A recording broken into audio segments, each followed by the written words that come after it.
Bonjour, je suis ravie de vous retrouver ici pour coudre ensemble la jupe Slit par Disclosed Paris. Si vous avez atterri sur cette vidéo, c'est très certainement parce que vous avez déjà craqué pour notre box prête à coudre, mais si ce n'est pas le cas et que notre jupe Slit vous fait de l'œil, vous pouvez la retrouver en suivant le lien que je vous mets dans la description juste en dessous et qui vous renvoie directement vers notre e-shop www.disclosed-paris.com. Comme d'habitude, il vous est naturellement possible de ne commander que le patron de couture sans les tissus et la mercerie. Il est disponible au format PDF ou pochette et nous avons gradé ce modèle de la taille 34 à la taille 54.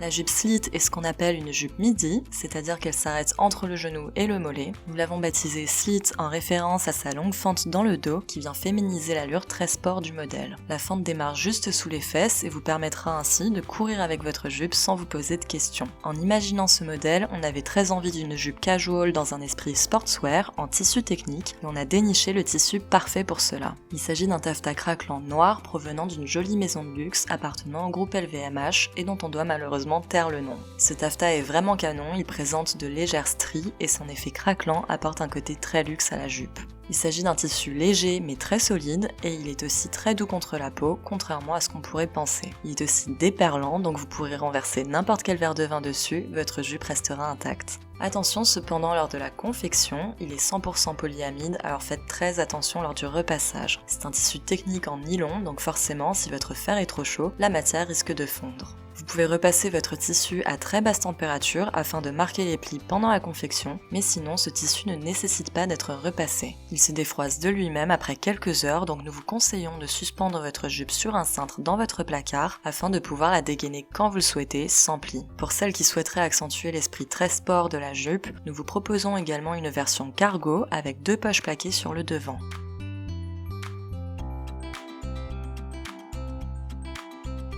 Il s'agit d'un modèle accessible à ceux qui débutent en couture et qui se sont déjà entraînés sur de petits accessoires comme nos Scrunchies 90s ou notre Bob Villette. En effet, notre tissu est facile à manipuler et marque bien les plis. La fente est donc assez simple à réaliser car le tissu vient se positionner parfaitement où on le souhaite sans effort. Nous avons aussi opté pour une taille élastiquée afin d'accentuer le côté sportswear du modèle et ça tombe bien car c'est la manière la plus simple de coudre une ceinture en couture. Vous apprendrez ici à réaliser des coutures anglaises sur les côtés de votre jupe afin que les finitions soient parfaites même à l'intérieur. On fait souvent tout un plat de cette finition alors qu'elle est en fait très facile à réaliser, vous le verrez plus loin dans cette vidéo. Cela dit, pour pouvoir coudre notre jupe Slit, il vous faudra néanmoins savoir enfiler votre machine et y effectuer les réglages de base, longueur et choix du point. Vous devrez également maîtriser les notions d'endroit et d'envers d'un tissu, du droit fil, connaître et maîtriser le point d'arrêt, et enfin vous devrez savoir ce que signifie surfiler ou surjeter un tissu et en maîtriser la réalisation, avec un point zigzag ou une surjeteuse pour les mieux équipés. Ceci étant dit, on démarre sans plus attendre avec le tutoriel de notre jupe Slit.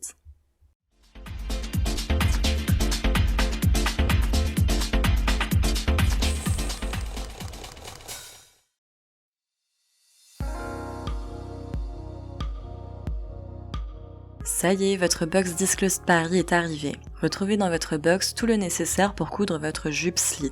Le patron de couture imprimé en grand format et prêt à l'emploi, inutile de décalquer les morceaux. Ces derniers ne se chevauchent pas et les marges de couture sont comprises. Il est délivré dans sa pochette cartonnée Disclosed Paris. Vous retrouvez également le tissu sélectionné, une bobine de fil de la marque Gutermann, un élastique de 4 cm de large et enfin une étiquette à coudre Disclosed Paris tissée dans le sud de la France. Le premier réflexe à avoir lorsque vous recevez votre box Disclosed Paris est de prendre connaissance de la fiche technique de votre modèle, puis de scanner ensuite les QR codes qui vous renvoient directement vers cette vidéo tutoriel ou vers la gamme de montage en ligne si vous préférez nous lire.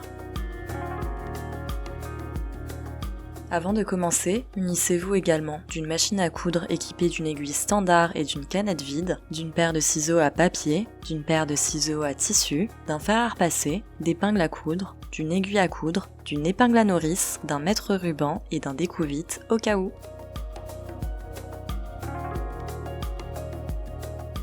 C'est parti! Dépliez votre patron et découpez chacun de ces morceaux à l'aide de vos ciseaux à papier. Si vous avez opté pour la version cargo, n'oubliez pas de découper les morceaux 4, 5 et 6 qui formeront les poches. Épinglez chacun des morceaux du patron sur votre tissu, comme détaillé dans le plan de coupe imprimé sur votre patron, et en respectant bien sûr le sens du droit fil. Le devant est bien à couper au pli, donc pliez votre tissu comme indiqué dans le plan de coupe avant de l'épingler.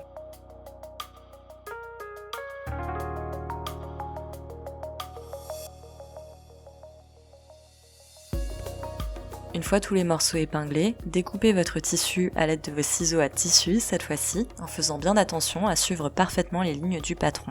On rappelle que les marges de couture sont toujours comprises dans les patrons Disclosed Paris, il est donc inutile de laisser une marge autour du tracé du patron.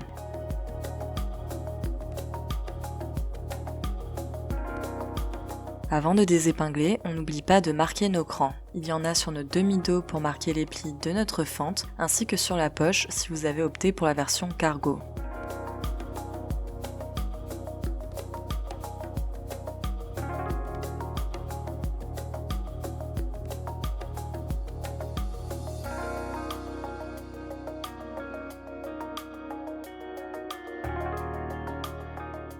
Placez l'envers de votre demi-dos droit face à vous. Faites un premier rempli au niveau de la fente vers l'intérieur à 1 cm du bord. Repassez pour marquer le pli à très basse température. Comme on vous le disait, on travaille ici un tissu technique en nylon, donc si votre fer est trop chaud, vous risquez de le faire fondre. Testez toujours la chaleur de votre fer sur une chute, on ne vous le dira jamais assez. Faites un second rempli à 6 cm du premier. Le cran que vous avez marqué tout à l'heure vous sert à réaliser votre pliage proprement. Sur le haut de notre demi-dos droit, on a donc bien un rempli de 1 cm, c'est la valeur de notre marge de couture. Repassez à nouveau pour marquer le pli. Placez à présent l'envers de votre demi-dos gauche face à vous. De la même façon, faites un premier rempli au niveau de la fente vers l'intérieur à 1 cm du bord. Marquez le pli au fer et repliez à nouveau votre fente à 6 cm du premier rempli. On s'aide à nouveau de notre cran pour plier.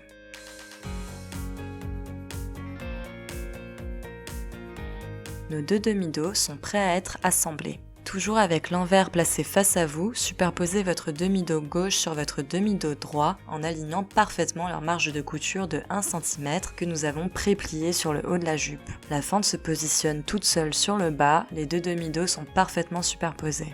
Épinglez ainsi le haut du dos de la jupe le long de la marge de couture jusqu'au haut de la fente en maintenant bien les pliages que nous avons marqués au fer.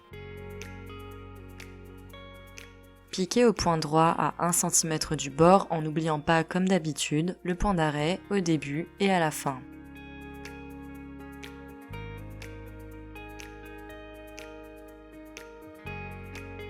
Au niveau de l'angle, relevez simplement votre pied presseur avec l'aiguille bien plantée dans le tissu et faites pivoter votre ouvrage avant de continuer. Surfilez ensuite le bord à l'aide d'un point zigzag ou d'une surjeteuse si vous en avez une. Dans cette vidéo, nous surfilerons tous les endroits qui le nécessitent à l'aide du point zigzag de notre machine à coudre, car il fait tout à fait l'affaire, mais évidemment, si vous avez une surjeteuse, n'hésitez pas à surjeter à la place, le résultat n'en sera que plus propre. On surfile ici les deux épaisseurs de tissu en même temps. Si vous avez opté pour un tissu plus épais, nous vous conseillons de cranter votre tissu au niveau de l'angle, d'ouvrir vos marges de couture et de surfiler chaque épaisseur séparément afin de répartir la matière. Nous allons enfin venir plaquer le haut de notre fente sur notre demi-dos droit. On épingle soigneusement en maintenant le tout bien à plat et on vient surpiquer à 1 cm du bord. On repasse donc sur la piqûre que nous avons faite tout à l'heure. Et voilà, votre fente est faite.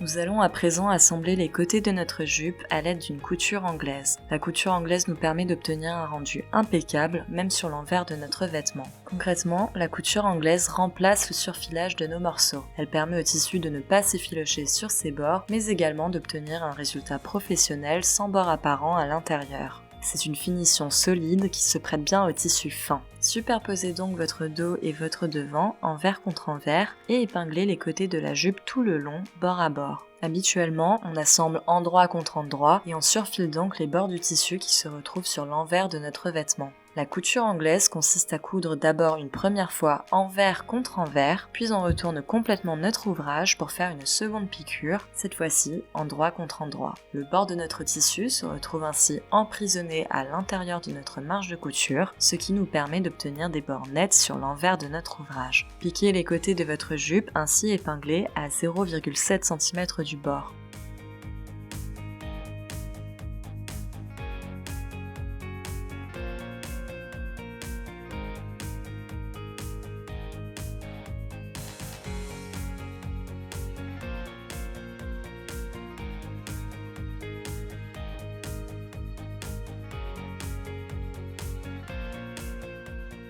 On vient ensuite dégarnir les marges de couture afin que le bord ne soit pas visible à la fin sur l'endroit si on a manqué de précision au moment de piquer. Prenez votre temps et faites attention à ne pas couper au-delà de la piqûre. Retournez votre jupe intégralement sur son envers et repassez soigneusement pour bien aplatir la couture. Notre devant et notre dos se retrouvent donc bien endroit contre endroit et nous allons donc à nouveau piquer les côtés de notre jupe à 0,7 cm du bord.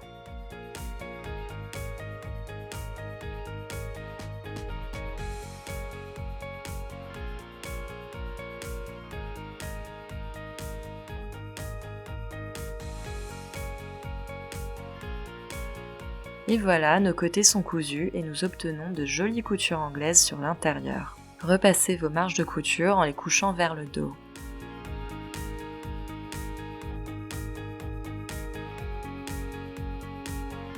Toujours sur l'envers de votre jupe, faites un premier repli de 1 cm vers l'intérieur sur le bas de la jupe. On mesure bien tout le long afin de rester précis et on repasse pour marquer le pli.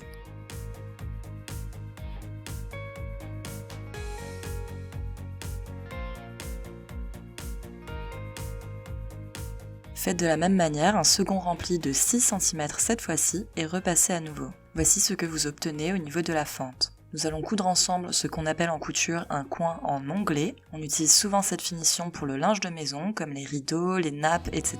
mais aussi sur des trenches par exemple. Pour ce faire, dépliez les rabats de la fente pour les ouvrir. Retournez la partie en biais du bas de la jupe et pliez-la endroit contre endroit avant d'épingler. On maintient bien notre petite marge de 1 cm lorsqu'on épingle.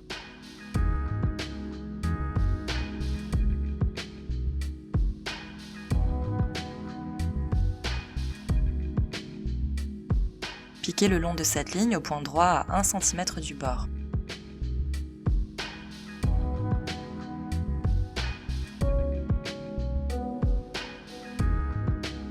Vous pouvez enfin retourner votre angle et repasser pour former un bel angle droit. Bravo, vous avez réussi à coudre proprement un coin en onglet. Pour maintenir notre ourlet et notre fente bien à plat, nous allons venir piquer nervure tout le long. Vous avez la possibilité également, selon le tissu choisi, de finir avec un point invisible, mais nous n'aborderons pas cette méthode ici car notre tissu technique ne s'y prête pas vraiment. N'hésitez pas à nous dire la méthode que vous préférez et dites-nous en commentaire si vous souhaitez qu'on vous fasse une vidéo sur le point invisible. Une piqûre nervure est une piqûre qui s'effectue à 1 ou 2 mm du bord ou d'une autre piqûre, auquel cas on appellera ça une surpiqûre nervure. Il s'agit d'une piqûre décorative, mais la piqûre nervure est aussi fonctionnelle puisqu'elle peut servir à renforcer une couture, à aplatir une zone ou encore à maintenir un ourlet en place comme dans notre cas. C'est parti! Placez-vous sur le haut de votre fente et plantez votre aiguille à 1 ou 2 mm du pli. Faites attention à maintenir le tissu bien à plat sous votre machine et à ne pas prendre d'autres épaisseurs de tissu malencontreusement. Piquez tout le long en essayant de piquer le plus droit possible le long du pli. On pique ainsi le long de la fente, puis on fait tout le bas de la jupe au niveau de l'ourlet et on termine notre piqûre tout en haut de notre fente de l'autre côté. On fait également attention à nos marges de couture lorsqu'on pique au niveau des côtés. Nous les avons bien couchées vers le dos tout à l'heure. Et voilà, votre ourlet est terminé. Nous allons maintenant nous attaquer à notre ceinture élastiquée. Comme pour l'ourlet du bas, placez-vous sur l'envers de votre jupe et faites un premier rempli de 1 cm. Repassez pour marquer le pli et repliez à nouveau sur 5 cm avant d'épingler le tout. Prenez le temps de bien mesurer tout le long afin de rester précis. On crée ainsi une sorte de tunnel dans lequel nous pourrons glisser notre élastique tout à l'heure. Épinglez tout le long en laissant un espace d'environ 10 cm. Cet espace nous permettra de glisser notre élastique dans le tunnel tout à l'heure. On place 2 épingles au lieu d'une aux 2 extrémités de ce trou afin de ne pas le manquer au moment de piquer. On pique donc nervure en faisant tout le tour de notre ceinture et en s'arrêtant au niveau du trou. On fait toujours attention à nos marges de couture des côtés qui sont bien couchées vers le dos.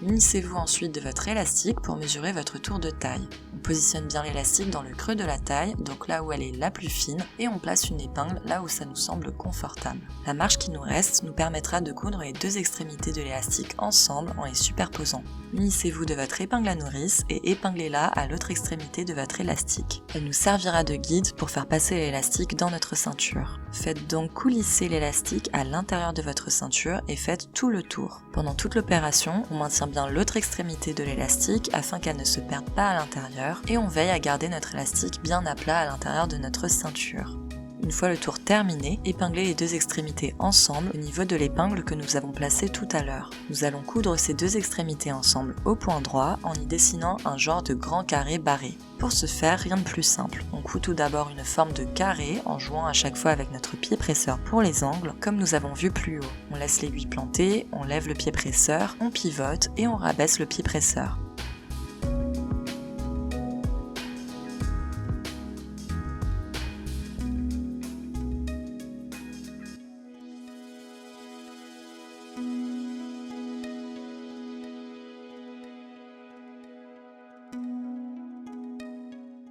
Pivotez une dernière fois à la fin pour barrer votre carré et faites votre point d'arrêt pour terminer, comme d'habitude.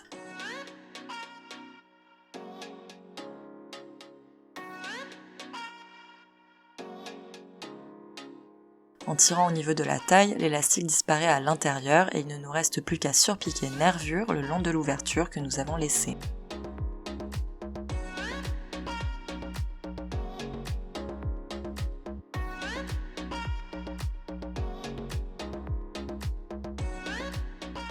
Et voilà, votre ceinture est faite.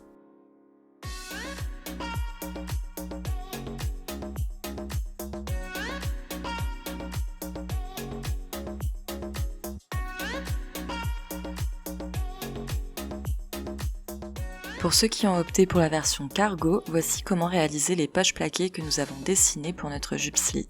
Réalisez tout d'abord les pliages de la poche. Sur l'endroit, on cède des crans que nous avons fait au début et on plie en suivant les pointillés. Concrètement, si on reprend notre patron, ça donne ça. Réalisez donc vos pliages sur vos deux morceaux de poche en tissu et marquez les plis au fer.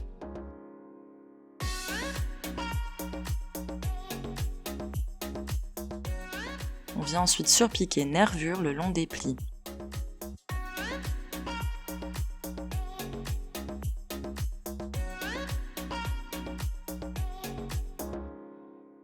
Réalisez ensuite deux piqûres de maintien sur le haut et le bas de votre poche. Ces deux piqûres ne se verront pas à la fin car on les réalise également nervure, donc au plus proche du bord. Elles servent simplement à maintenir nos deux rabats bien en place. Faites de même avec votre seconde poche et surfilez ensuite le haut de vos deux ourlets propres des poches.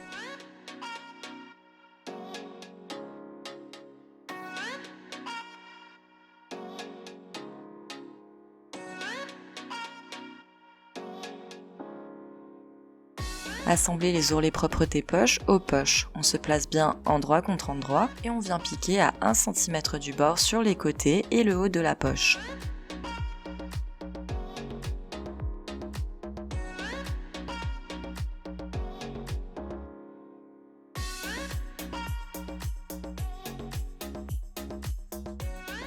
Voici ce que vous devez obtenir. On vient ensuite dégarnir nos angles avant de retourner notre poche et de bien repasser le tout, notamment les côtés de la poche qui se rabattent naturellement vers l'intérieur.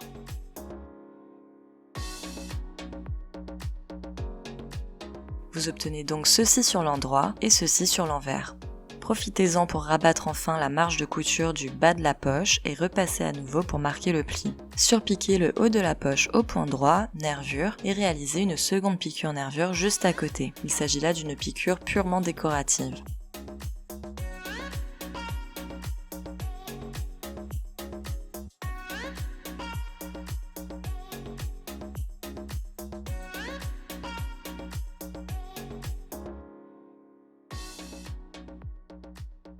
On passe à présent à notre rabat de poche. Épinglez vos deux rabats de poche ensemble, endroit contre endroit, et piquez à 1 cm au point droit au niveau du bas et des côtés.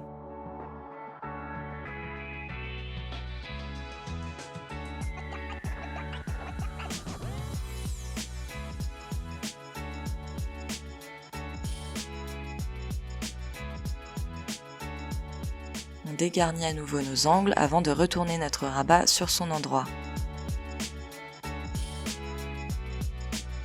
Repassez pour aplatir et venez surfiler le haut du rabat qui n'a pas été cousu. Nous allons à nouveau réaliser 2 piqûres nervures décoratives le long du bas de notre rabat de poche. On prend son temps dans les angles et on n'hésite pas à faire du point par point avec sa molette afin de s'arrêter pile au bon endroit avant de pivoter.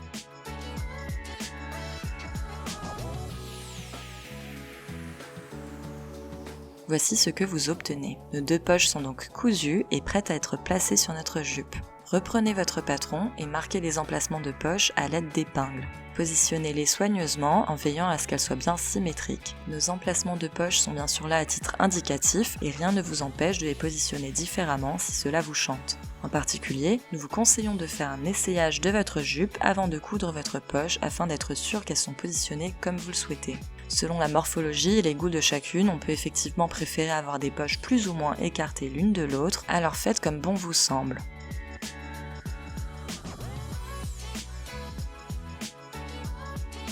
Lorsque vous êtes sûr de vos placements, piquez nervure tout autour, sauf le haut de la poche bien sûr. Pendant toute l'opération, veillez à ne pas prendre d'autres épaisseurs de tissu sous la machine.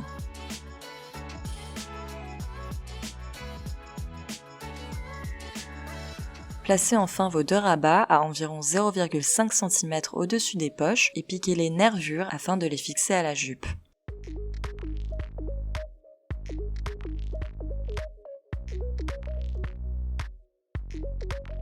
Rabattez vos 2 rabats vers le bas et venez à nouveau réaliser 2 piqûres nervures pour finir.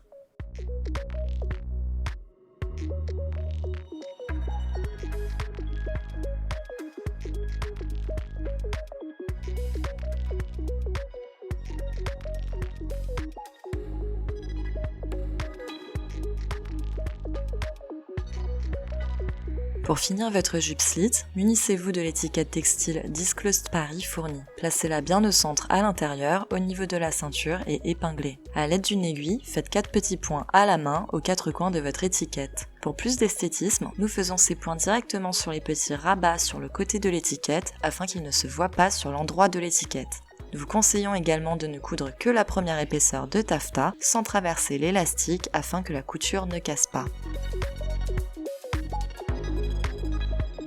Bravo, votre jupe slit est terminée, on espère que vous avez passé un bon moment avec nous et que vous êtes satisfait du résultat. Dites-nous en commentaire ce que vous en avez pensé. En tout cas, vous pouvez être hyper fiers de vous. Porter des vêtements que l'on a cousus soi-même est tellement gratifiant, mais je dois prêcher des convaincus si vous avez regardé cette vidéo jusqu'ici. N'hésitez pas à nous partager des photos de votre jupe slit en utilisant les hashtags DisclosedByMe et jupeslit sur Instagram. Nous faisons gagner un patron par mois pour les plus belles réalisations. Comme vous avez pu le voir, notre jupe slit n'est pas très compliqué à faire, même si vous débutez en couture. Et pourtant, vous avez déjà appris plein de nouvelles techniques avec ce modèle. On a vu ensemble comment réaliser une taille élastiquée, on a appris à finir joliment son ouvrage de l'intérieur avec des coutures anglaises, on a appris à coudre une fente, on a découvert ensemble la finition d'ourlet en onglet, et enfin, on a appris à coudre de jolies poches plaquées avec de nombreux détails de surpiqûre nervure. Vous maîtrisez à présent la base pour vous lancer sur des projets plus conséquents. On a l'ambition avec Disclosed Paris de vous proposer un vestiaire complet à réaliser vous-même dans des tissus d'exception. L'idée est d'arrêter d'acheter de la fast fashion bien sûr, mais aussi d'arrêter de baver sur des looks de Fashion Week totalement inaccessibles. Chez Disclosed Paris, on vous file les mêmes tissus et vous payez moins cher en faisant les choses par vous-même.